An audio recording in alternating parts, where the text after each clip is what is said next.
Cosby. Tom, Dick, Harry. Yep. All right, we're live. We just been having an in-house discussion here about the future, but you're welcome to join us. I know there's some folks who are not able to be here this evening, so they're live streaming, so I didn't want to hold it off till longer than 6:15 because a number of you are probably watching reruns of G.I. Joe right now instead of this because we waited so long to get it started. Is there a chain of New City churches? No, not at all. Okay. This is it's a Southern Baptist church, and they're a church plant, and really, really healthy network of churches all across the nation. The way that you describe the different cells in the different places, I think, a bit confusing. Oh, sorry. So there's a bunch of different supporting churches, and a whole bunch of good network of people. Okay, so I wanted to start because I wanted to talk about the biblicity, the biblical validity of plurality of elders. When a church was planted in the New Testament, there was more than one pastor, always, never any exceptions.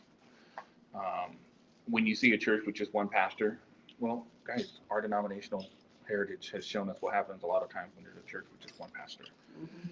That was never meant to be. Each pastor typically has their own special gifts and callings, things that they contribute to the leadership of the church. And so one church might have, an evangelism pastor, a music pastor, somebody does, leads the worship, student pastor, lead pastor, teaching pastor, counseling pastor, a Ryan Thompson pastor, and very cool. Thank you. No, you're good. Well, I'm going to throw my food on the floor now. That's cool. So when we say plurality of elders, that's a lot of times a church will be like planted, and then before long, or right from the start, you'll plant that with a pastor team, or one pastor might say, "Hey, come alongside me," and then you have a plurality of elders. That's always been the biblical model. In fact, when Paul left Titus in Crete, he did so to put elders plural in every church, because there needs to be a group of men who lead the church according to their own gifts and callings. And God weaves these things together, and you have a really cool camaraderie in churches. So it's one church with a multiplicity of elders, not a duplicity of elders, but a multiplicity of elders is the biblical model, and it's got a lot of advantages. And if we're carnal, it has disadvantages. If we're not carnal, there are no disadvantages, because it's a spiritual model. So kind of like the Constitution was written for immoral people, and immoral people don't like the Constitution, so to speak. Kind of like George Washington, Thomas Jefferson, whoever's credited with saying it. So spiritually minded people say, okay, the plurality of elders, I see the advantages, but carnally minded people kind of still look at the CEO model, the president model, which it's really no place in the church. Was your hand raised? Did you have something? I could have sworn it was raised. You just praising God. Changing light bulbs. Field goal. That's a great skit. So yeah. Anyway, so the biblicality of plurality. I like it. I like it. But yeah. All right. Proverbs 15. Proverbs 15.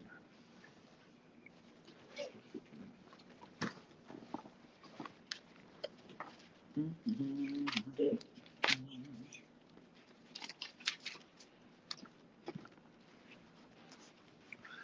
33 verses. About 6 of us could read about 5 verses each. If you feel like being risky and reading that extra 1 verse, that's all right. 3 of you can do that, according to my math. So, a soft answer turns away wrath, but grievous words stir up anger. The tongue of the wise useth knowledge aright, but the mouth of fools poureth out foolishness. The eyes of the Lord are in every place, beholding the evil and the good. A wholesome tongue is a tree of life, but perverseness therein is a breach in the spirit. A fool despiseth his father's instruction, but he that regardeth reproof is prudent. In the house of the righteous is much treasure, but in the revenues of the wicked is trouble. The lips of the wise disperse knowledge, but the heart of the foolish doeth not so. The sacrifice of the wicked is an abomination to the Lord, but the prayer of the upright is his delight. The way of the wicked is an abomination unto the Lord, but he loveth him that followeth after righteousness. Correction is grievous unto him that forsaketh the way, and he that hateth reproof shall die. Hell and destructions are before the Lord. How much more than the hearts of the children of men? The scorner loveth not one that reproveth him, neither will he go unto the wise. A merry heart maketh a cheerful countenance, but by the sorrow of the heart the spirit is broken. The heart of him that hath understanding seeketh knowledge, but the mouth of fools feedeth on foolishness. All the days of the afflicted are evil, but he that is of a merry heart and that continueth peace. Better is little with the fear of the Lord than great treasure and trouble therewith. Better is a dinner of herbs where love is than a stalled ox and hatred therewith. A wrathful man stirreth up strife, but he that is slow to anger appeaseth strife. The way of the slothful man is as an hedge of thorns, but the way of the righteous is made plain. A wise son maketh a glad father, but a foolish man despiseth his mother.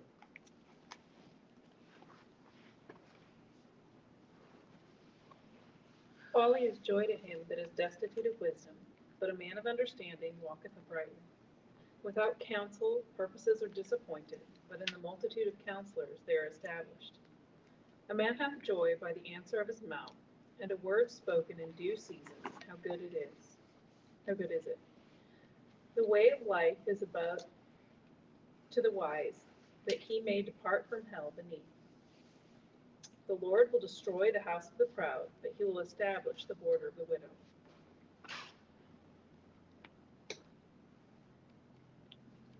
The thoughts of the wicked are an abomination to the Lord, but the words of the pure are pleasant words. He that is greedy of gain troubleth his own house, but he that hateth gifts shall live. The heart of the righteous studieth to answer, but the mouth of the wicked poureth out evil things. The Lord is far from the wicked, but he heareth the prayer of the righteous. The light of the eyes rejoiceth the heart, and a good report maketh the bones fat.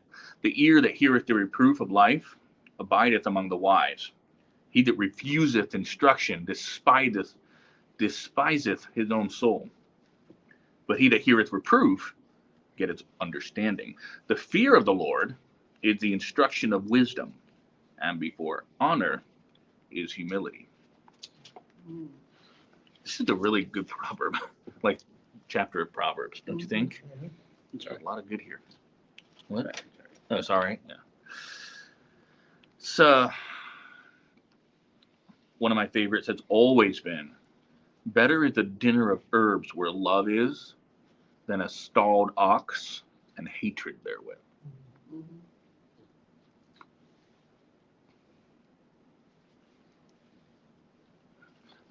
I guess I tend to think of, especially looking back at the history of, how, my exposure to Christianity was as a young person. Not really growing up. Really, when I entered college is really when I got exposed to a lot of the churches, especially in the Midwest. And you can have everything right. Everything down to a T. All your standards, all your convictions and preferences, and you have your stalled ox. But if you're missing love, you're missing everything.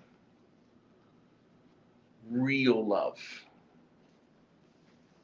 Love that's 1 Corinthians 13 style love. That lifts others up, that thinks highly of others, that's humble and gentle, and it diffuses things rather than stirs things up. You know what I mean? That love, it can't coexist with the darkness and bitterness of carnality. Welcome back, Susan. Well, thank you. I was thinking about you like 5 minutes ago. I really was too. Anastasia, can you clear that off, please? I got it. Okay. Thanks.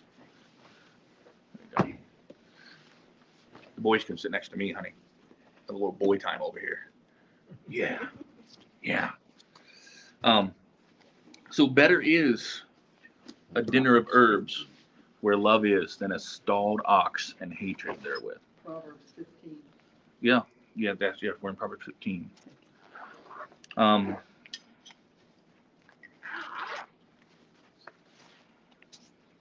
don't know. That's kind of a really, really, really important verse for me. So we're supposed to be vegetarians. Yeah, right. Right.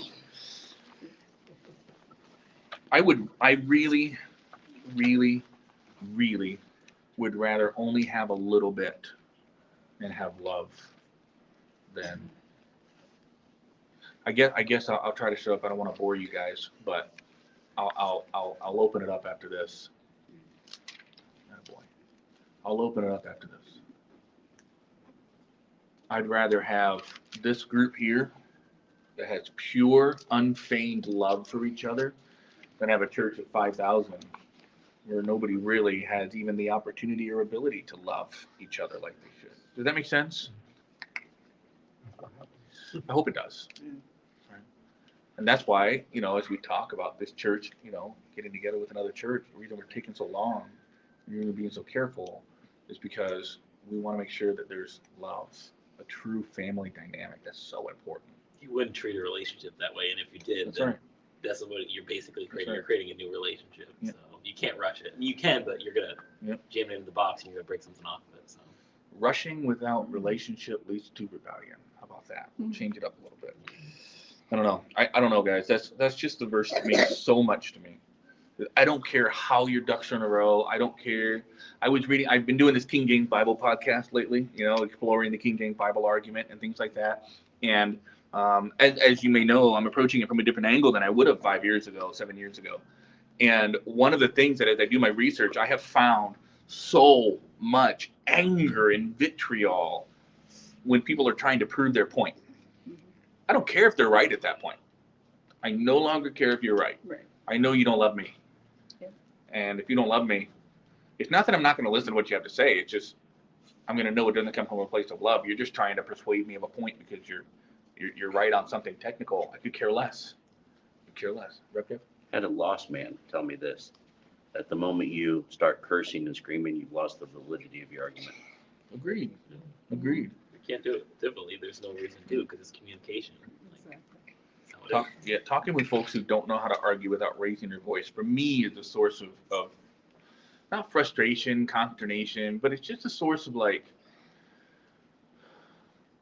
I feel like it's condescending if I try to lower the volume of the room. Okay, let's all cool it down. That's condescending. It comes across as very condescending. But at the same time, I don't want to rise to meet that either. So sometimes it kind of leaves me wondering what to do, right?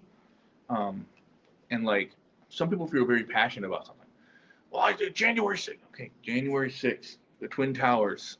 I understand it all, I promise. Moon Moon landing. Fluoride. They're killing us with fluoride. I get it. Okay, I get it. And the earth is flat. I've talked to flat earthers. Yeah, but And here's the thing. You were already in an uphill battle. exactly. As a flat earther. We're leaving. I didn't even mean to do that one. You're already in an uphill battle as a flat earther. The last thing you want is to be pedantic about it, right? It's to be a jerk, Winsomeness. You might win some by being winsome. Yep. There's so many more in here that I'm like, yeah, 5 minutes, but I really want to let you guys take the opportunity to. What's on your heart? Any verses stick out to you? The first one? Yeah. A soft answer turneth away wrath, but grievous words stir up anger. You know who mastered that one, don't you? Gideon. Remember that? Yeah. Oh, check it out. Gideon.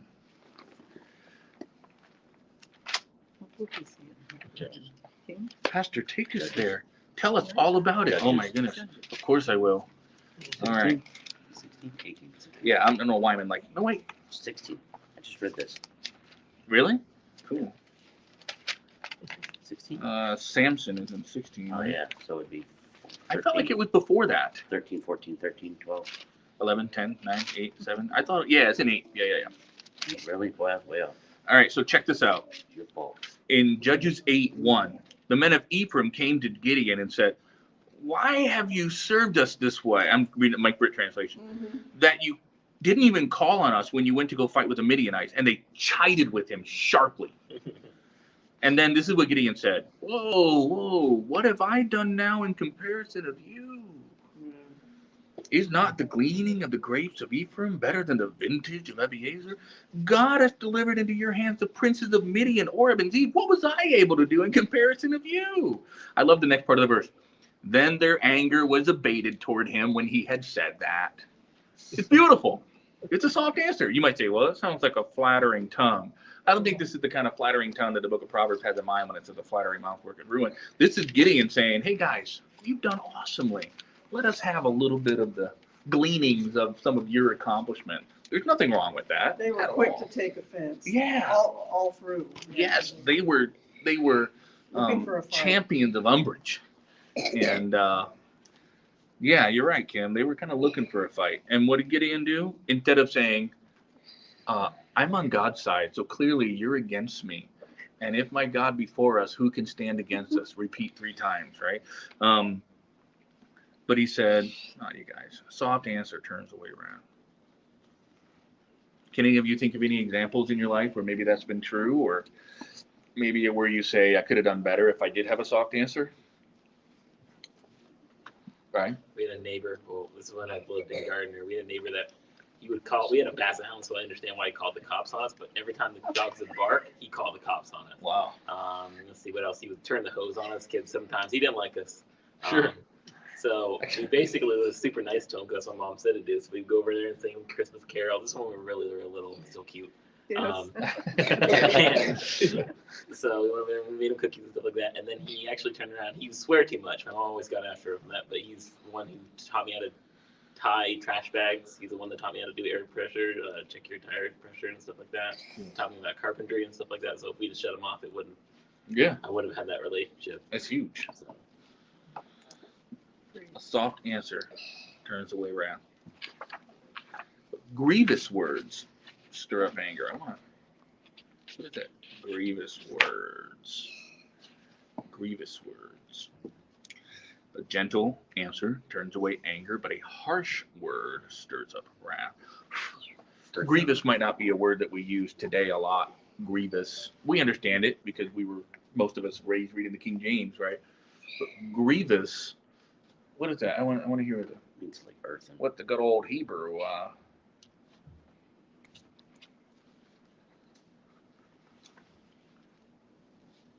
Interesting.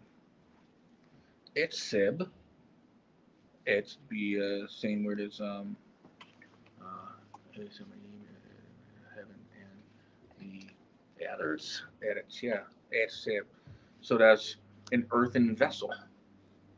Painful toil, also a pang. Well, grief. Yeah. Grievous, idle, labor, sorrow. Brown Driver Briggs gives a better one than Strong's, as it usually does. Pain, hurt, toil, sorrow, labor, hardship.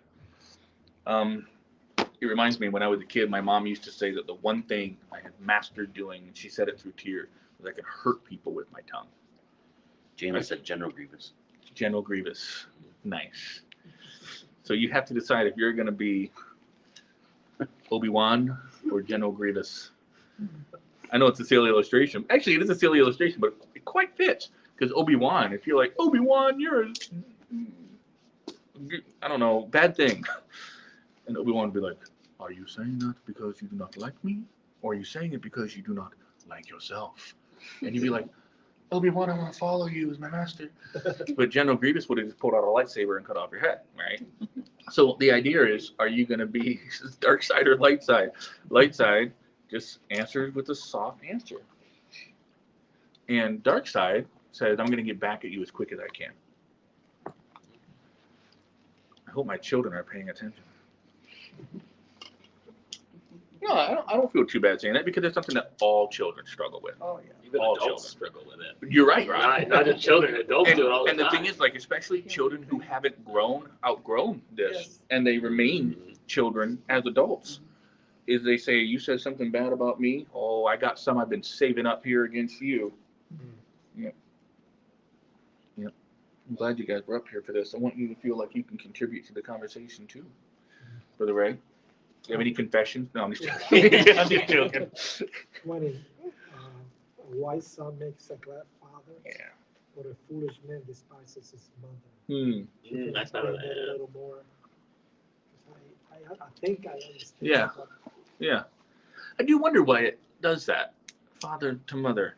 So the in other inverse. words, the father gets all the glory. The kid turns around the evil, and the mother gets the blame. And Yeah, that's interesting. exactly. Ooh. I thought that because I'm like, Unless you're a football player. Thanks, Mom. And Dad's like, I was the one who bought you your football. Yeah. Is that verse 20? Yeah. This one doesn't have verse. I bought this cool reader's Bible that doesn't have verse divisions or chapter divisions. It does have chapter divisions, but paragraph. So this is the problem with that is you don't know where it is. I brought the wrong one to church today. Let's see, verse 20. Okay, so that's that. So we'll be right down here. It could just be that it's foolish to despise your mother. Yeah, no, I mean, yeah. Okay, right here, yeah. Very, very same thing in the Should poison your food. CSB. A wise son brings joy to his father, but a foolish man despises his mother. You know what's interesting is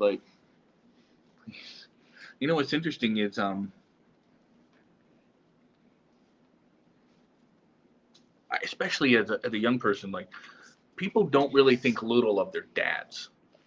Boys don't usually mess with their dads, but they do mess with their moms. I'm just thinking of that, right? As kids, I'm just throwing this out there to see if we can develop this thought and maybe dig a little deeper into this treasure here. Foolish people despise or think little of, don't regard their mom. You regarded your dad, you know what I mean? But if you are wise, you bring joy to the father. And I can't help but think that it probably brings joy to a father to come home and find out your kids have been obeying their mom. I'm just developing the thought. I'm not saying it's the intent of the biblical author. I'm just throwing it out. Rye, you had your hand up, and Ray and Kev. I had something else to say. So my interpretation of what I thought of that book, because I also, it kind of looked out to me. What I thought is, I think it would be easier for you to not honor your mom than it would be to honor your father. Because if you disrespect your father from other men, I'm talking about, this is rhinology. This is Right. I like it. He loves rhinology. I like it. So that's what I thought. And also, you have to think of the culture also back then is women weren't allowed to speak as much. They were definitely, I would say, second class citizens, in my opinion. It's a cruel version of saying it, but that's what I think. So it would make sense to put more pressure or there won't be as big of a price. Like there won't be as much difficulty putting down a woman than I would say putting down a man. That's just what I see from what I understand. That's what I got it from. What do you think, Brother Ray? The way I see it is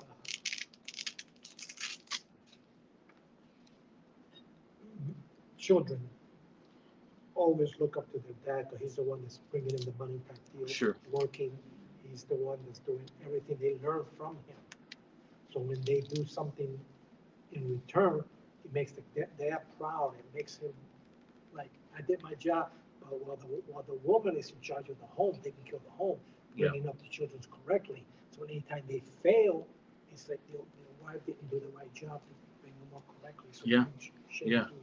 Yeah, it's a shame to your mom. Agreed. I think that's a really cool observation. I do. What do you think, Brad? Well, we have to. You're going to correct us all, aren't you? No. I'm just joking. Just you. I'm not sure. And I just have to. It's habitual now. Apparently. We have to look through this. This is Middle to Ancient Eastern customary of the honoring of the father, honoring the home, honoring the father, honoring the family. That was huge. That was key. And so even into adulthood, you honored the family. You honored the dad was the high priest of the family. And so when you look at this, you're bringing joy and gladness and honor to your father, but you also realize that your mom was the one that did the majority of the investing, like you said. Sure. But, sorry, Dad. But you have to look at it and realize this is Jewish, custom. Yeah. That the father was, you look at just culturally and historically, even today, you go to the Middle East and Far East and how important it is to honor the family. Yeah. It's true. Precious wifey. I just have an observation, is that, just that when a man grows up and acts like a man, acts wisely, that always makes their dad proud. It's true. Makes him happy, brings joy to him. But only, I mean, even people who act so stupidly, I'm just thinking of like even those people who are constantly in trouble at school with the law, and then like you still don't talk bad about their mom. They don't think bad about their mom. That's their mom. You don't talk bad about their mom. Yeah. But a fool Yeah. despises his mom. Yeah. I don't embrace this. We don't practice this in my home, but I'm not saying it was all bad. My dad took pieces of yellow construction paper and the top left corner rolled around to the bottom right corner to form a cone, and then stapled the cone at the bottom. And on it he wrote the word fool. Not dunce, fool. And the dog got a hold of it, chewed some holes in it. We still wore it. That made it even worse. I have very few memories growing up, but I remember wearing the fool's hat because there were times when my dad would get home. My dad worked 3 jobs just to literally to put food on the table. I'm not exaggerating when I say that. I don't mean to be condescending, but I hear sometimes people growing up to say we were poor. I couldn't afford anything except, non-name brand shoes. And I'm like, dude, you could afford shoes, right? Don't say poor. You weren't poor. I'm not trying to be insensitive, but it's all relative. I get that. But my dad worked hard. Well, he'd come home weary, and he'd see one of us boys sitting in that yellow fool's hat on a stool in the kitchen dining room of our trailer. And our shoulders were slumped in shame, and we would begin to cry when he walked in because we were so ashamed. Now, I'm not saying that that's a flawless method. I'm not. But there was a message, though, is that there is shame in being a fool. There is shame. Fools should feel shame. And that's one of the things, I think Amber and I were just talking. I think it was you and me. Maybe it was Peter, Merrill, and I'm not sure. But I don't know. Sometimes I'll be driving down the road and I'll see, I know this sounds terrible. I don't mean to sound judgmental. I feel like I'm sounding that a lot tonight, but I'll see like a 10 or 11-year-old girl walking by herself on the street. And my dad impulses jump into action. And I think, man, somebody needs to be walking to that girl. We're not in Mayberry. We're not in Mayberry, we're not. And, sorry, I was thinking about fools and shame and things like that. I brought it up for a reason. Come on, Britt. Yes.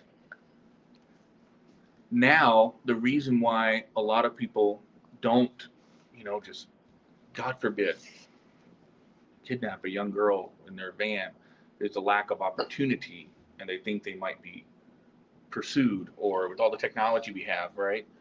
But I really do think that in a society past, even without Christianity, there was still a pervasive morality that said there is shame in doing that. And now we remove the shame from so many things. I'm not saying that we put a stamp on kidnapping girls. That's not my point. But boy, have we greased the skids. Well, celebrate some things. You're exactly right, Kim. This That's month. exactly right. And I'm not going to say that every homosexually oriented person, practicing person wants to kidnap children. That's not. I won't go to that extreme. I don't think that's equitable. But it's just interesting to see how our society has taken shame and made that a bad word. Whereas in the scriptures, the right kind of shame is, and again, right kind, is a good thing. It's a good thing. I just think we've taken the word shame and we've lopped off all the positive aspects of it, and we only look at the negative aspect that should be rejected, sure. But there are some things that we should feel ashamed about. They used to punish people by putting them in the stocks and put them in the town square. And you say, that's terrible, that's public ridicule. Well, I can promise you that crime probably didn't happen too often. And I'm not saying these methods are not without flaws. I think there may be better ways. I'm not saying that, but I'm just saying we were made a certain way. Humans were made a certain way. Adam and Eve, when they sinned, they felt shame. Shame is associated with sin. It's a normal response.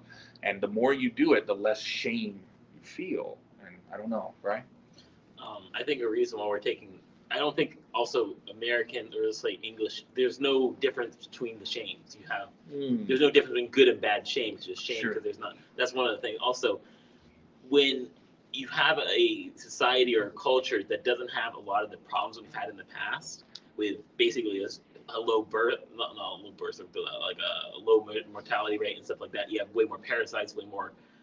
When you have more, when you need to rely more on your community, shame becomes way more important because that person needs to do that option so this person doesn't go hungry. Sure. So we don't have winter in the wood in the winter. You know what I'm saying? So there's a lot more emphasis on shame. And when you have a society like what we have right now, where everything's kind of more, it's not automated, but it's definitely, there's more to go around, at least where we live right now. Yeah. In the time we live right now, there's more to go around. There's not, you can go to the doctors, there's no, Safety net. exactly, Yeah. there's safety nets and there's government programs. So it's like, there's no really reason to have that community because there's someone there's already something bigger over you, even though the community will still help you, but it's not as necessary. You hit the nail on the head when you talk about a society that is more communal. There's an honor shame culture that goes hand in hand with that. Absolutely. And that's what you were talking about, Kevin. The honor shame culture is, we say shame. Oh, don't shame me. Don't fat shame me. Don't poverty shame me. Don't whatever shame me. And what that means is don't make me feel bad for something that I'm doing that I feel like does not deserve shame. And sometimes that's a very valid thing. Don't hearing loss shame me, right? Please don't do that. I don't want to be shamed. Not that anyone would. I don't think that's it. But you understand what I'm saying. But honor shame, we might look at a positive form of shame. One positive form of shame would be, we would call it dishonor. There's honor and dishonor. Dishonor is a state of not being honored, therefore shame. And shame, one of the words used to describe a proper position of women or posture of women is shamefacedness. Doesn't mean you're ashamed of yourself. It just means brought low, humble, modest. Not look at me. It's, and so I think there's a healthy form of that, bro. Jim and I mentioned it before we started church. See that when I was a kid, I was the goody two shoes in class, by the way. Yeah. And Teacher's pet. I used to hear all those things. But someone said, "What are you afraid of getting caught?" No, I was afraid of my father ever hearing that I'd done something so stupid Sure. that I had to look him in the eye. Yeah. And see what his expression would say to me when he'd say, "My son has been Yeah. Yeah. English. He's done Now it's the teacher's fault. If Oh. your kid gets in trouble at school, it's the teacher's fault Yeah. because No, we it vilified goes like shame. this. One time came home complaining about the teacher punishing us at school, so we get punished again Right. because the teacher had to do something to us. Yeah. Right. What do Proverbs you 3 think? does say that promotion of shame shall be the promotion of fools. Yes. And it used to be vagrancy, laziness, Yes. those things were looked down upon society, sometimes way too harshly, Sure. Oh yeah. Sure. definitely way too harshly, but that was also the fault of the community for not being there to help them when they first started to go down. Yep. But that used to be a thing to where you were vagrant, you were thought to be lazy, they'd throw you on a work crew. Mm. You know what I mean? And they would arrest you and throw you on a work crew and say, if you're not going to work, we're going to make you work. And that's tied into what your observation was, is today we have these safety nets that basically say, hey, don't be ashamed. I'm not against the safety net. No. I Safety love net. the safety I nets. benefited from safety nets in the They have a past. downside. A couple of them were really big help. But safety nets should be for those who are trying. But now we've removed the shame from not trying. And it's just, there's safety nets. So that shame means nothing anymore. Now you say, don't poverty shame me. Well, there's no shame in poverty. There is no shame in poverty. But there is shame in laziness. Yeah. So I'm not poverty shaming you. And I'm not laziness shaming you, but the shame you feel isn't because of your poverty. It's because of your laziness. And I don't want to do you a disservice by trying to alleviate you of that shame. You should work. Absolutely, you should work. If you can. Yeah. If you can. Right? All that comes down to what's happening right now in Right. sports with children. Sure. We used to have Yes. winners, Yes. losers, and because people didn't want to work hard to become a winner. They Sure. put it all across the board. Mhm. Everybody's a winner now. Sure. So then when you have to try to play Sure. this game or anything, I bring it up in sport because that's where you see it most. Mhm. You know, there's no such thing as losers anymore. Yeah. Everybody's a winner. Yeah. You know? So it's And that's you. actually That shameful it's to it's a symptom, right? Because we don't. Oh man, my kid Well, finished yeah. last. Well, it's that could be a motivation to work to harder, work harder. and it also means you may not be a rugby player. Yeah. You're 3'1" and you're 40 pounds. Yeah. You may be a basketball player, right? I'm just saying, right? You know. Kim. Well, we're reaping the consequences now. We went down to Wiscasset the other day. We wanted to go to Sarah's Cafe. Oh yes, I love Sarah's. Closed. Oh, They right. had opened during the day. No. John called at 1 o'clock. We were down there a little after 2. They had closed because a couple of the people had just left. Oh. And some of the other staff had to go early. We're in this dissonant symphony where one part is being played by people that don't want to work. Right. Correct. Another part is being played by a really difficult living situation in which, if I'm being honest, if I'm being honest, a lot of people are not being sensitive enough to the fact that it is actually really hard to live on $13 an hour. I'm just throwing it out there for you. And people say, well, you got to raise the rent to meet the standard. I'm not saying you don't have to. I'm not saying you shouldn't. But inflation is happening 8%. Turns out writing a bunch of checks we can't cash isn't great for the nation. But a lot of people are being left behind by this. Now, is that a good reason to just leave? No. We should finish what we start. Week notice. Yeah, absolutely. And, but at the same time, I've seen signs in some places of employment that are just downright belittling to their staff, and I say I'd quit too. But so that's what I mean. It's a dissonant symphony. There are two parts being played, and neither one of them sound very good, and neither one of them seem to have really easy solution. But I think to Kim's point, there used to be a shame in just walking off, and now it's almost like, oh, I really stuck it to the man. Suck it down. Right. And again, if there are some situations in which I say, dude, I'd walk too, let me drive you home and let me give you, absolutely. And I don't know what the work environment of Sarah's is like, but I've seen it happen in so many places that I know there's definitely a nice baseline being played by some people who just don't want to work. And because, I'll just say this, I know there's some hands up, because there's so many people who are eager to give jobs, sign-on bonuses, startup bonuses, I think there is everybody wants me scenario. Well, this bubble is going to pop, and people are going to have to be humbled and maybe sometimes feel a little bit ashamed and go back with their hat in their hand and say, hey, can I have my job back? I left, because I thought I had something better. I don't know. I'm just throwing it out there. There's going to be some, I don't know, I think there's going to be effect. Amber, you had your hand up. I'm sorry. I am sorry. Oh, Yeah, well, go that's ahead. pretty important. Just that, there's another one of the mentality of a lot of employers, and I've noticed, especially among large corporations, big, is that they tend to have they'll hire fewer full-time laborers Yes. and many more part-time. Yeah. So that you don't get the benefits, Mm-hmm. but then you have to work multiple part-time jobs. Correct. Plus weave them all together so that you can work this place, and that place. But you also still don't get the benefits of working anywhere full-time. Yep. And it's devilish. It's devilish, guys. It's devilish. The Bible is so against that.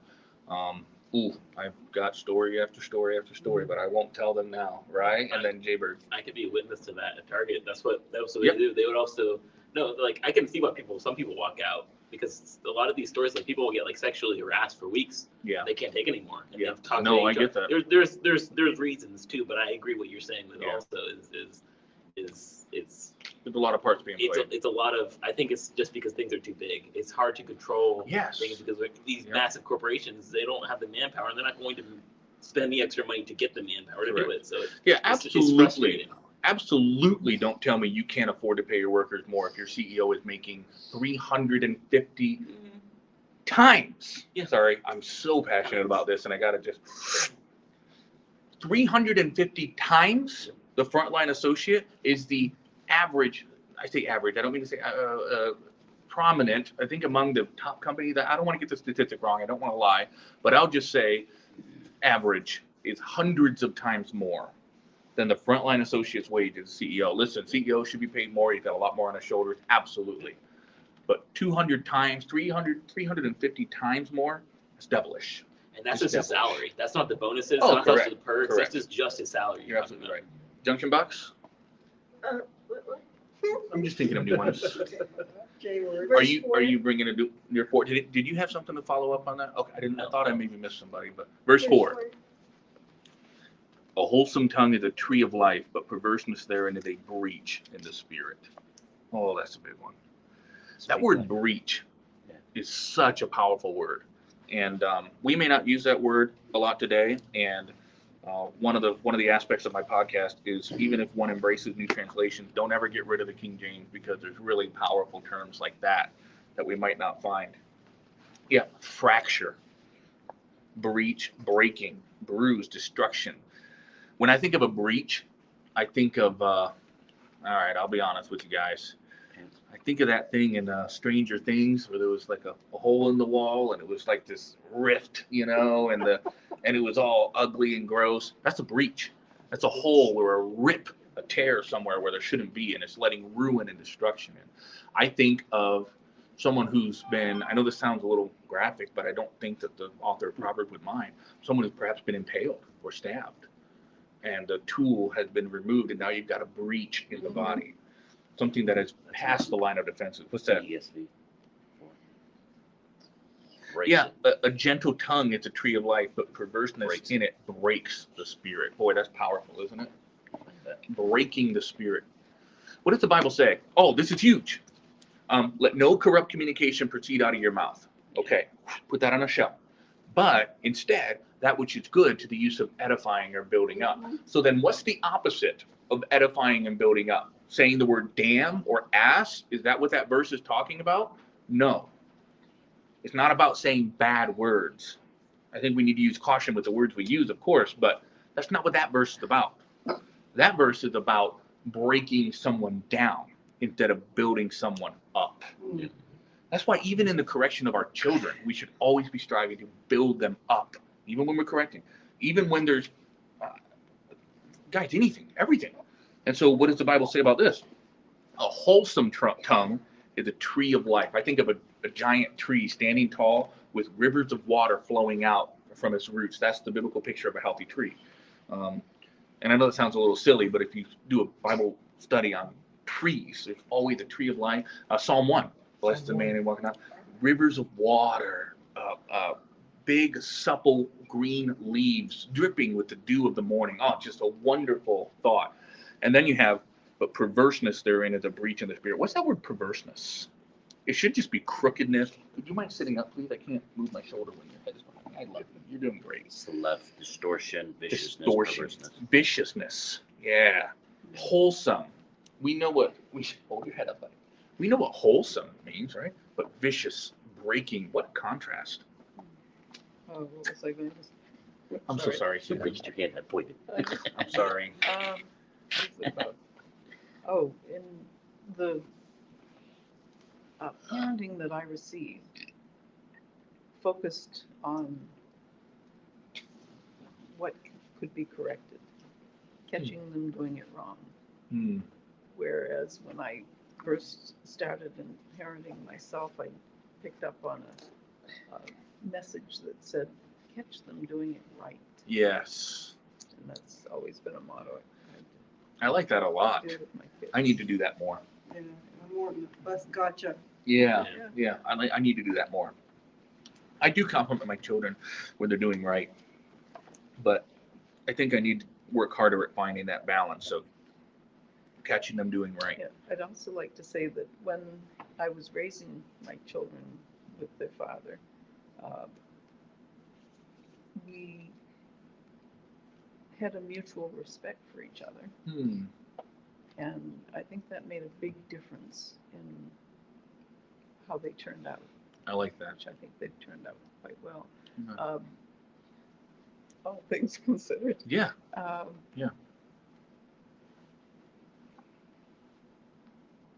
I'll leave it there. Sure.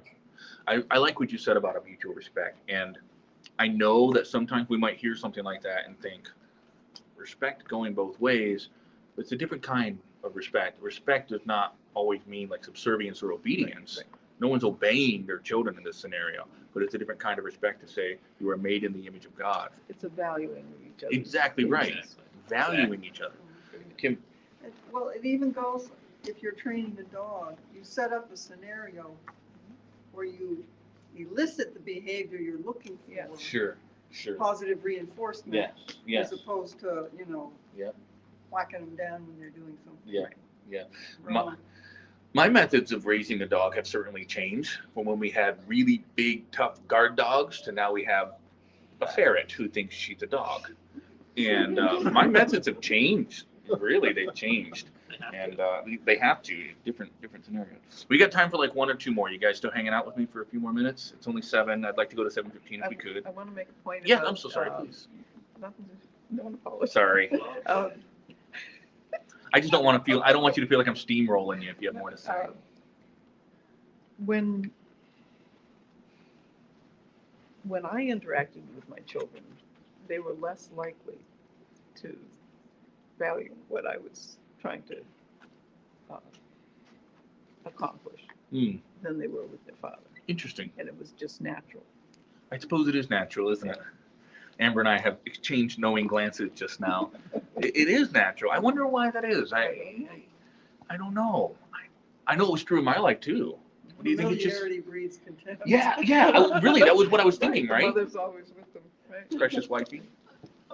There, like, I feel like that's an element to it, but I feel like it's more than that because I remember in Oklahoma, like one year, a number of the guys had to stop working on the bus that we were working on. Mm-hmm. And it was insanity. Sure. And they were like, we have to get a couple more men on this bus. And as soon as the men came on the bus, from then on, it was an entirely different dynamic. Yeah. Like we just did not have that the Authority. Yeah, you're right, Kim. Well, and headship, they were like headship, right? 21-year-old guys too. It's not like there was some. Yeah. They were, Yeah. Well, one of my favorite videos in the world is it's so cute, guys. It's the giant silverback gorilla, and one of the little baby gorillas is coming up. He's a kid. He's like a 11-year-old in gorilla years, so to speak. You can tell. You can just tell from his mischievousness. And he goes up and he just pokes him right in the lower back or the bum or whatever, and then dashes away. And the gorilla turns around. He goes back, and this little gorilla.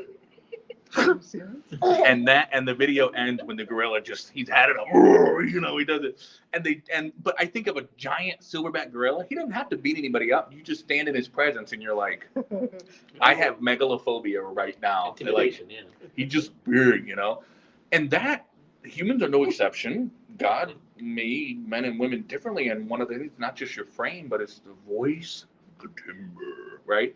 Yes. And He is the father of any of the babies too.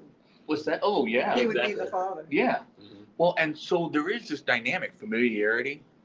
You put that into a pretty volatile concoction of no father present. And I'll just throw this out there. Love my job. Love it. In an agrarian society, father wasn't ever too far away. Just throwing that out there. You know what I mean? And I'm only 9 minutes away by vehicle. I think I'm in a pretty good scenario. And we have FaceTime now that has helped a couple of times. But there's nothing that quite replaces the presence of the father in the home. Maybe that's one of the reasons why the scripture says, fathers, teach your children. Because they listen to dad more. That's not a failure on mom's part. It might be a failure on dad's part if they don't listen to mom well. Because dad needs to make sure the children understand he's delegated his authority to her in his absence. And in as much as that may lack his presence, there should still be enough respect so that there's, I don't know. What do you think? I think this goes farther than home. I think this goes with any position of authority. Yes. Because y'all know where we were trained in the ministry, you were constantly belittled and broken and shamed and into That's just poor leadership. submission. Sure. You were broken and you were so worn out and worn down and just had nothing left but surrender and blind obedience, because if not, you were publicly humiliated on a Sunday night sermon. Mm. And I've seen both my great grandfather, my maternal grandfather's dad was a very abusive man, and then my paternal grandfather was a very unloving, unkind man. And so, but then I saw my dad and my grandfather become the most loving, compassionate, helpful, loving, caring, healing, soft-answered person. And it all has to do with proper leadership out of love and trying to bring life. Yeah. And yes, sometimes there you have to prune to bring life into a tree, but it's always with the goal of life, not with just simply let's just cut the tree down because I don't like the shape of it. You know? Yeah. Because it wasn't growing exactly the way I wanted it to. And that valuing that Susan mentioned Very in the much so. home would also hold hands with what you're saying in a society. Church, the workplace, Church, society, workplace, community. I even thought of like president. Yeah. What president connects better with an American people? It's always been the presidents who don't look down on the people. And that's one of the reasons, whether you like him or not, Reagan and Trump resonated really well with the people. And you say, well, there was a show. I don't care if I'm telling why they resonated well is because they portrayed themselves as the everyman. They were both on TV. They were already known. And they basically said, I respect you. And they would say, the Democrats, they don't respect you. They want to take your money. I want you to keep it, right? And that's part of the platform. Effective, not true, not irrelevant here. The point is, I think that people warmed up to somebody like Donald Trump, who, by the way, is like a multimillionaire, maybe even a billionaire. And you say, he's not really in touch with me, right? But the point is people felt valued and listened to by that. I don't, and again, this is not a political thing. I'm not into discussing politics, but I don't necessarily feel represented or valued by the current administration, you know. And again, I'm not. Please don't. I'm so careful around these political things. I really am, because this is not the platform for just that particularly. But I will say that I'm always in the primaries, even before the regular election. In the primaries, I want someone who values me and who respects me. Before they want me to respect them, I want them to respect me. I want them to recognize me and recognize my accomplishment. You say it shouldn't be necessary. It shouldn't be. But I can tell you this. When I'm working and Matt Brackley says, I don't know what I'd do without you. You know what that does for me? I'm like, hey, can I stay another 10 hours and work for you? You know what I mean? That's huge. That's huge. And by the way, I don't know what I would do without you. I mean it. I don't know what I'd do without my wife. And I don't say it enough. She's incredible. And any other woman would not be able to do what my wife does. Just put up with you. What? Put up with you. You ain't kidding, dude. You ain't kidding. She's had 11 years of training. Right? Well, I think also something like Reagan and Trump resonated so well with people. Reagan was a movie star, and Trump was also a movie star. Also, they're like people that they want people fantasize to be like them. You know, like I'm not saying every person fantasizes to be rich and stuff like that, but it's a very common fantasy. Yeah. So it's something. Yeah. And that's why I think is like you said, it's also like a kinship. It's like, oh, well, that person's like that. So it's like what's the word I'm looking for? Not self-actuating dream, but like inclusive, you know, you can do it too kind of like thing. Like a kind of like a false kinship. Sure. With a common goal in mind. Yeah. Not saying they're trying to deceive you or anything, because No, yeah. You know what I'm saying? This is how I interpret it. And Reagan was not without his opponents either. I remember where I was watching him. It sounds really silly, but we have a Peacock. It comes free with our internet subscription. And I was looking at really old episodes of Saturday Night Live, and I found one that they were like, here's one of the best benefits of the Reagan administration. We don't have to watch any more of his movies, you know, and everybody laughed, you know, it was Chevy Chase doing some routine, you know, and I thought, how interesting, you know, that even back, I look at Reagan and I say, oh man, he was a really cool dude. But even back then they were like, oh, his movies stink. I'm like, dude, wait till you fast forward 40 years. You'll think today's movies stink a whole lot worse, my dudes. And because they do. They're bad. But, yeah. Oh, they're so bad. I don't know why Reagan's? people are. Bedtime for boys. The movies so- today, Oh. so bad. Anyways, Good. but I just want to read verse 28 from my mind to you. We won't expound on it. I only got 5 minutes before I got to say goodbye to you. But it was this. The heart, the mind of a righteous person studies out an answer or thinks about what he's going to say. The word study means to give effort to, by the way. It doesn't mean to grab a book. Sometimes giving effort to something requires grabbing a book, and that's why the word study has evolved to meaning grab a book. But study just means to try hard. So the mind of a righteous person thinks, gives effort to what he's going to say. But a foolish guy, he just pours it right out. Evil. Diarrhea. The word is that's what I call it, verbal diarrhea. It's a gross word, but it's just perfect word picture of it. And the Hebrew word I believe used there for evil can't be anything but raw, which is just bad, trash. So the guy who answers quick, unless I mean, I can't say it without it, because if I were to say, hey, I don't know, Jerry, who's a bird specialist, what is the average velocity of an unladen swallow? And he said, and some of you will get that reference, and he says 27 miles an hour. That doesn't mean he's wrong just because he answered quickly. He could be an expert in his field and just got done talking about it, right? But I think it's describing a person who doesn't think before they speak. Right. Yeah. And that means I'm going to stop talking now because I feel like I'm in the limelight. No, Ray? I'm gonna say this is a good picture of what you're going through, talking about the KJV. Sure. Because you study it. Yeah. And you speak it out, and the people that are defending it can just attack you. Right. To attack you without Right. thinking what you actually said. Yep. And here's the thing. In my podcast, I'm going to share that I think it's valid to hold a King James position. You did last week. Yeah, it's out of preference. There are intellectually valid reasons to hold a King James Bible, but I think it's extremely difficult to persuade someone of it when you're too busy calling them, saying, well, you just want to rip parts out of Scripture. No, you misunderstand why some of it's changed. Well, Westcott and Hort were homosexual. They weren't. You're wrong. You heard bad information and you're repeating it as fact. Just little things like that, but it's just the verbal diarrhea. The mind of an unrighteous person, of a fool, will just and it just spews, and you say that's gross. Yes, and people will write these books filled with this spewing of nonsense, and they sell tens of thousands of copies. Why? Because people who spew the nonsense know that there's people out there who will crave that nonsense, because that nonsense agrees with the nonsense that they spew out too, and then there's all this kind of spewing, and it's an echo chamber, but it's really a spewing chamber, and that's why. Social media. Yeah. Oh man.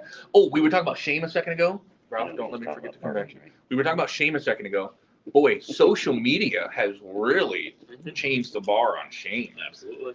What's interesting though is I got to thinking about that when we were talking about it. I thought cancel culture. It is a return of the honor shame culture. It is a adaptation. Right? It's crazy. And so it's honor shame 2.0, but here's the thing. It's honor shame based on an entirely different value system. It's based on a broken and upside down value system. So we're still doing honor shame, but we're boohooing and honoring, evil and good and evil conversely. Other people with Oh, yeah, Susan. I was thinking about a movie that was, is it the Chalice? The Search for the Chalice? Monty Python and the Holy Grail. No. Oh, not that one. Because I quoted the That's why I thought a Chalice. That's the only No, one. Indiana Jones. Search for the- Not that one. Oh, Holy Chalice? I'm thinking of Hollywood. I need to stop thinking But it Hollywood. was all based on imagination. Yeah, the Holy Grail. It's got to be Indiana Jones. No, it's not. No, it's not that It's one. part of the Arthurian legend. King Um, Arthur too. But they take you through, and then they try to convince you that Mary and Christ were Da Vinci Code. the Da Da Vinci Vinci Code. That one. That's the Yeah. And it's all been the people who came up with the thoughts have acknowledged that it was just something they made up. Correct. Yet they convinced so many people. Mhm. And my daughter-in-law was one of them. Yes. You know what's really, this is my one thing with Da Vinci Code that I hope would just pull the key spoke right out of that wheel and let the whole wagon collapse, is one of the biggest things in Da Vinci Code was that Da Da Vinci painted this V Exactly. in the painting. Yep. And he's like, well, this represents this and this represents this. And I'm like, dude, this guy post-dates Christ by like 1,100 years, 1,300 to 1,400, like, yeah, like 1,800 years. You know, I'm just saying, like, he wasn't there. He was like, well, the way he painted Jesus, well, actually means that, okay, if Peter painted it, maybe. And that's still a little Right, iffy correct, because correct. You read into it. And then he goes and sees this guy played by Gandalf the Grey, Gandalf the White, Sir something, Ian McKellen. Oh, yeah. And so he played this Professor Bingley, whatever. And these guys in the movie adaptation, I read the books when I was in college. I absolutely loved the books because they were full of action, and I thought, this guy's on crack, and just read right past the weirdness, because the books were full of, I've actually read, doesn't matter, but I was a huge fan of Dan Brown, and I read his earlier books and his subsequent books. Dan Brown is an expert writer, but that's what it takes. Winsomeness, expert writing, titillating, thrillers, mystery, and you sneak a little bit of that in there. And you assume it fact. Like, and so Sir Bingley, or whatever his name is, Professor Bingley, he goes, well, yes, every major scholar agrees with this. Where in reality, no major scholar agrees with that. But a ton of people were like, yeah, Constantine, he chose the books of the New Testament. Constantine, number one, the Council of Nicaea had nothing to do with that. Or I should say very little to do with that, to be fair. But that happened over 200 years after the canon was fully decided by the early church. So it's just utter foolishness. But, like Susan said, somebody will pick that up, they'll read through it in Walden books, or we don't have Walden books anymore. I just dated myself a little bit. They'll read through it in a bookstore. We don't even have bookstores anymore. What am I talking about? Used to be Bookland here. Ooh, Bookland, yes. Yeah, Media Play, Bookland. I liked Walden books. That was awesome. And they'll read through it and they'll go, oh, yeah, no, that's great. And then they'll share that virus with a friend, and they'll just repeat it. And guys, I'm telling you, that is, he brought it up, not me. You brought it up, not me. That is actually what fueled a lot of that King James onlyism. Was somebody heard something, and then they repeated this and went boom, and then they went this, and then it grew, and then they went this, and it grew. And I went to college. I learned about it, just like most of us did here. We learned about it from somebody that we love and trust, and so we valued that a lot. And guys, I'll never say good. This one I hope stays in my family for a long time. I'm never getting rid of my King James Bible. I love it. It's precious. But the idea that other versions are perversions is not charitable or fair or intellectually honest. It doesn't hold up in court. And so all that to say, it all comes from hearing and repeating without doing any research or thinking. We don't engage our mind. We just engage our mouths. And that can play into anything from answering somebody back with a wrathful answer instead of a soft answer, or basically anything we've talked about this evening. If we just stop and say, swift to hear, slow to speak, swift to think, slow to wrath, 2 ears, 2 hemispheres of the brain, 1 mouth. I guess you could say 2 lips, but 1 mouth. Yeah. Ralph, yes. Thank you for being patient. When we're talking about that, another thing that I discussed, it was something that was in the news. I just saw that a rumor started about a company down in Darmstadt. Doesn't matter what it was, but they're getting threatening phone calls, horrible messages, and it's not even the company that posted the original message. Yes. They're not listening. Yes. They just had similar names, and they're so anxious to spread it that it's all over the social media. They're getting threats and complaints. His phone's ringing off the wall. He can't talk to his regular customers. And the person who said it was 150 miles away. 150 miles away. So it was without even thinking or asking if it's true. Jump to assumption. They're saying, "Oh, I saw it on the net." Yeah. Yeah. You saw a picture of a sign that came from somewhere. Yeah. So there's a similarly named outfit. I forgot what the organization would even. They're both insurance companies. The insurance company. Yeah. And on the door, this idiot. That's a nicer word than some of the ones running through my mind. Posted this message that said, "It's Juneteenth, whatever. Enjoy your." Yeah, I can't even. I don't even want to repeat it. And it was just a really racist message. Now you don't have to give the day off for Juneteenth, but you also don't have to be a insert any amount of words here. I have so much. It's hard for me to be as loving as I should be when I'm filled with such tremendous contempt for people who would dehumanize others. Anyways, And so people Like in their fervor to boycott this guy's business, which go for it, boycott it, man. If I ever needed a law office, it's not that dude. Yeah. And he should be. That's how the free market works. Mhm. You should be boycotted. You should be punished by the free market. Yeah. Thinking that strike Yeah. just got all out of hand. But They're this- attacking the wrong But there's person. another business who is a And- similar name, and no they're matter just how- they jumping said no on matter it. how, even in the news, and even Yeah. their media trying to cover it. Yeah. They can't stop the flow. On because it's Reddit, so Yeah, much. on Reddit, there was a guy underneath the post that I learned it from, Yeah. said, "Attention, please do not leave a Google review under this business. They're not the same ones." This guy, well, that guy reported that he was permanently closed so that his Google reviews would be deactivated. And Smart. Not really smart because he made the stupid decision in the first place. But the guy is Good soon to be save. former insurance agent. About cancel culture, it's Yeah. it's interesting to see that it just, I don't know if it naturally came about. I don't have much not that I don't have much evidence. I know there's some stuff, but a lot of cancel culture happens on Twitter. It Yeah. just is, it's easier. Tweets go really fast. You look at your phone, you see 4 or 5 words. Now you know how to hate that person. Yeah. It Yeah. spreads really fast. Yeah. That's basically how it goes. Yeah. So, but on Twitter, they've caught 1 million or 2 million bot accounts. So they're like robots Yeah. that have Twitter accounts that post stuff like Yeah. that are fake. Yeah, that's They're why just- they're just- Musk didn't want to buy it. That's why they're fake. So Yeah. we have all this cancel culture, which is our interpretation of basically this what we were doing Shame. before. Yeah. And then you find out a lot of what's going on. It might have been just people voting twice, quotation marks, even though they're voting Sure. 20,000 times. Yeah. It could be that, because all it is you have a post shaming someone, and then the more posts that post get, the more likes they get, the more clout the other person gets. It helps both parties too. Well, it doesn't help. But the I really don't want to say like dirtbag and all that, because I need to be like Jesus and say the sinner, right? The racist insurance salesman. We talk about the honor shame at the beginning. This is a great way to come full circle. Society shames that because that is wrong, and that's where the honor shame comes into play. But here's what's really interesting: if you know our world, it does this. It goes, that's wrong.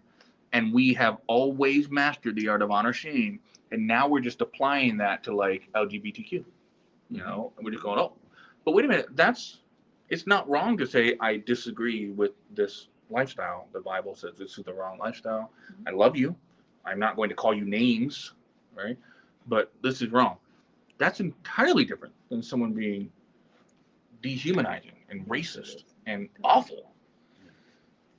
That should be shamed. And again, that doesn't mean every Christian needs to go up to somebody and say, boo, rubbish, boo. But we should call out sin, right? But as a society, it is right that that person no longer has their shop patronized. And that is the way we shame, is we reward good and we punish evil. That's what we should do as a God-fearing society, as a noble society. But, and so when a shop hangs a rainbow flag in the window, it is not hateful to say, I would prefer to go to this coffee shop that doesn't do that. That's just the way That's to vote with your capitalism. dollars, right? That's capitalism. That's the how free it market. works. And so we shouldn't be afraid to do that. Like I told somebody at work, June 22nd is the day we cancel Disney Plus. That means we'll still have it for the rest of our subscription. I have no idea when that will end, but won't be more than a month. I'm not saying you guys should cancel your Disney Plus, but for me personally, I have just seen too much. And the last straw was when we were about to take those movie tickets and go see Lightyear, and they shoved that scene in with the homosexual romance scene. And I thought, this is the kids' movie. And now, here's the rebuttal. Can you guys answer this? Here's the rebuttal. I'm going to play devil's advocate, then we'll go home. Somebody once says, well, I saw hundreds of straight kisses in Disney movies growing up, and I still turned out gay. So why would it be wrong for your kid to see hundreds of gay kissing in Disney movies? They could still turn out straight. Do you see the argument? Where does that fall apart? Does it fall apart? Is it valid? Is it not valid? Let's address the argument. It's the over-sexualization of movies, but whatever. Agreed. It's a I'd be kids fine movie, with so no they're not kisses They're in not kids' supposed to be movies. kissing anyone, so why are we? I'm not saying it's not a good thing. I'm not saying don't talk to your kids, and your kids, once they get to the age that they should be fully educated about Sure. the subject, because Sure. if they're not, they're going to make bad decisions. If you don't know the answer to the test, why are you taking the test? Why are Right. you there in the beginning? Yeah. It's foolishness. Yeah. But I think that's what it is. No, that's a And if you great get them question. hooked on it, also it's easier. You're well, especially for younger guys. Girls are, everyone has a sexual desire, but it kind of starts the engine. It revs it. Yeah, And that's a why I think they're huge- trying to pull more people in. So like, oh, I can get this. I can't. Let's say there's programs that block it on the computer. I can't get this really from the computer, Mhm. but I can get this from this thing Yeah. or something like that. That's why. And I think that's a huge point too. My response is it's because I believe heterosexual attraction is normal, and I believe the homosexual attraction is abnormal. Now, somebody might have their anecdotal reference and say, "Well, I've always felt an attraction to the opposite sex." I can't dispute that. I'm not going to try. Mhm. But my point is, as a value system, as a society, what are we going to promote? That which works, is anatomically compatible. I tried to combine those two words just now, and brings new life. Exactly. Or that which, guys, I'm not just what do you call it, pouring out foolishness, but monkeypox, over 98% of cases are the homosexual community. Nobody talks about that, but if you study and do the research, there were some people who were calling it the gay disease, kind of like HIV and AIDS was, but now nobody wants to talk about that. And again, I'm not saying, oh man, this is all the gay's fault. I'm just saying that there is a lifestyle that does tend toward more disease and free sex and things like that. And there could be two same-sex couples, or one same-sex couple in a committed monogamous relationship with each other. I've seen it many, many times. But that doesn't make something that was not biologically natural become natural just because of how we feel or how we're attracted. There are rules that we did not make that are biologically already in place before we ever came into the world, and they'll be in place when we leave the world. And so that's one of the reasons I take a stand against that, is say, I don't want my children exposed to that, because if they are going to be, it's going to be under my guidance, not on the silver screen. Susan and Ryan. Concerning Sorry. normal and abnormal. Yeah. The gay community, prior to all the propaganda that's been foisted on us, averaged about 2% of the population. Mhm. That is, by definition, abnormal. Sure. Yeah. Statistically speaking, I just did research on this the other day. I looked this up because I wanted an honest, unbiased. Actually, I wanted bias from the other side. I wanted to hear what the highest possible one was. 6.1% of the American population expressed either gay or lesbian, but it was much higher because of the bisexual inclusion, and a lot more women identified as bisexual, probably because they're fed up with men being pigs and dogs. Right? I'm just saying, there's a reticence there to be attracted to men because they say men are dogs, and they're not wrong. And then the Human Rights Commission, which is that's their whole mission, is to promote one of their missions, promote the gay. They said as high as 8%, but still 8% is still a minority. Now on this, really quick on this, two of the executives on the Disney call said they are striving for inclusion, where they're trying to include many, quote, many more LGBTQIA plus individuals or IA individuals in the movie. One said, Carrie Burke said she was striving for 50% representation in her movies of characters who are LGBTQ. Here's the problem. That's not representation. Representation is at most 6 to 8%. So if you go from 6 to 8% to 50%, you're trying to spread an agenda. If it's a good agenda, I get it, but it's still not representation. You can't call it representation. Now you have to call it messaging. And that's why I said, all right, Disney, I've had enough. And the Ms. Marvel show that come out might be kind of fun. The superhero movies coming out would be pretty cool. But at some point, guys, every one of you in this room is going to have to draw the line somewhere and say, I love the entertainment, but I just can't. I'm going to enjoy Star Wars as much as the next guy, and I'll see it when I can. We might pick up something. I might resub for a month to watch something. I'm not boycotting. I'm just saying it doesn't align with my value, to the point where I can't even let my children stand in front of the TV and scroll through the kids section of Disney Plus, lest they see two boys or two girls kissing on the cover of a show that they're being invited to watch. For shame. That stuff used to be locked behind. Mm-hmm. You had something to say. So I'm not sure if this is what shame. I mentioned shame. I'm not sure if this is what you meant with the whole, 89% of monkeypox cases were of the LGBT. Yeah, 98. Yeah. I don't know if that generally applies directly how much people are going to have sex. I think it depends on the person's libido, the person's own. I mean, sure. There's also restrictions when you have like same sex, there's no risk of pregnancy and stuff like that. So there's also a plus, which would make maybe, you know what I'm saying? So Yeah. Oh, I yeah. don't know if exactly that correlates. It's more of an individual person, how I think anyway. I'm gonna give you my phone to look up a statistic, and we're done anyways, which is rambling at this point. Love you, bye.